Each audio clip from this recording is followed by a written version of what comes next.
Yeah. I had another quick question, Pastor, about purpose when the purpose is aligned. So you know your purpose, and you also know your spouse's purpose, but your spouse delays on their purpose. How would you go about that outside of prayer and, conversation and stuff like that? Because I know if one is a little more, like their purpose is heightened a little bit more than the other, but they do know their purpose. They know both of their purposes, but they're just kind of delaying in that purpose. How would you go about that? You encourage a person, and with all of us, let me tell you this. You can know your purpose, but it takes faith to work it out.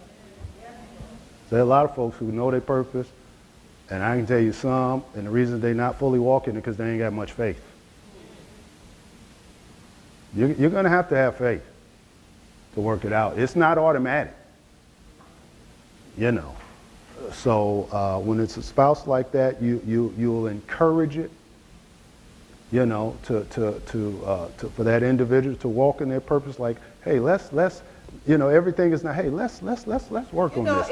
Let's do this. Let's be this. It was just like when me and the pastor first got married, and God had a calling on his life. He didn't have a calling on my life. I mean, I love. You just didn't know it at the time.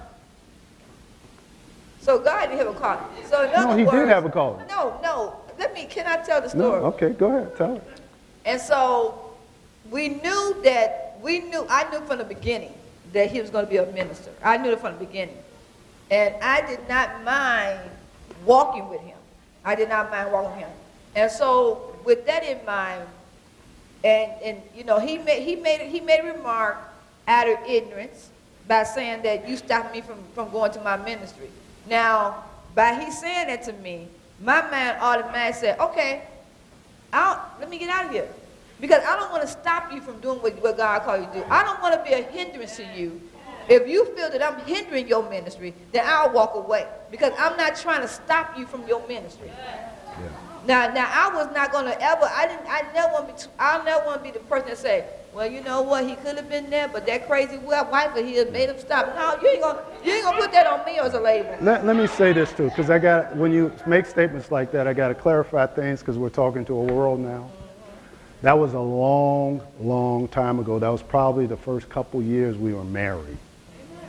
So let me say this, so anybody say like, what did that? No, that was before some of y'all weren't even born. I got to clarify. I understand it, but no, we got to make sure that. We make sure, okay, yeah. But anyway.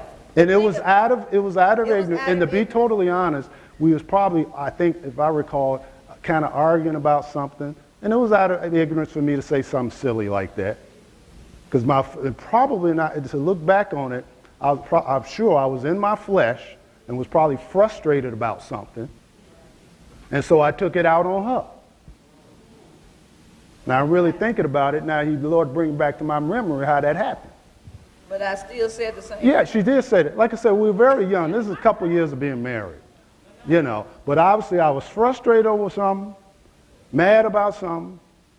God knows, didn't know what I know now. And so the first thing you try to, you take it out instead of looking in the mirror. It's your fault. If you don't straighten up, that was stupid.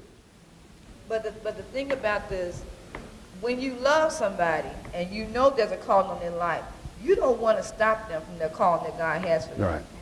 You do not want to stop them. You want them to grow all that God called them to be. You can be the best supporter and best encourager and blah blah. But you don't want to be the one that said, you know what, I hear so many women say this, God called him, but he ain't called me. And they said that, but really, when God called him, he called the family.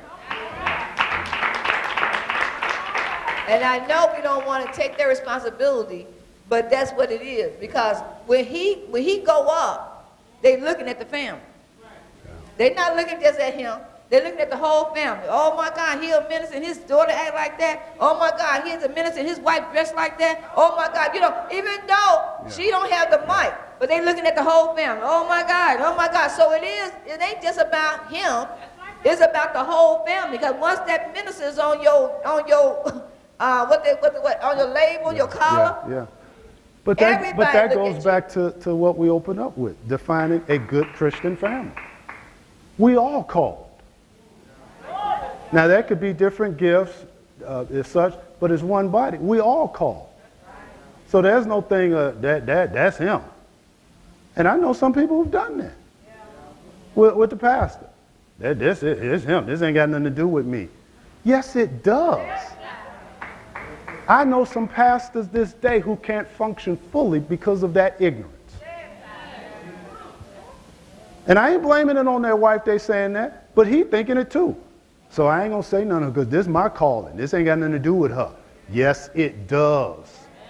Remember, God joins purposes. Because they're looking at like, how you gonna tell us what to do? You can't even make your wife come to church. Well, that's a violation, to be honest, or rather a violation of the requirements for a leader. How you gonna rule the church and you can't control your house? That's one of the biblical qualifications for that. You know, if my house is out of order, how am I going to put order to the church? See, that goes with a lot of stuff. If my finances jacked up, I'm going to be in a ministry in church with finances. That qualifications with that. Right, but everybody don't look at that. They put everything on the man or whoever that's in charge, and don't think that everybody else is not doing it. But you know what? I don't know how you think that, because even if you in a workplace and then you at work and you wearing a suit and tie, and then your mate come in there with a t-shirt. Well, all right. With a t-shirt. Okay, come on.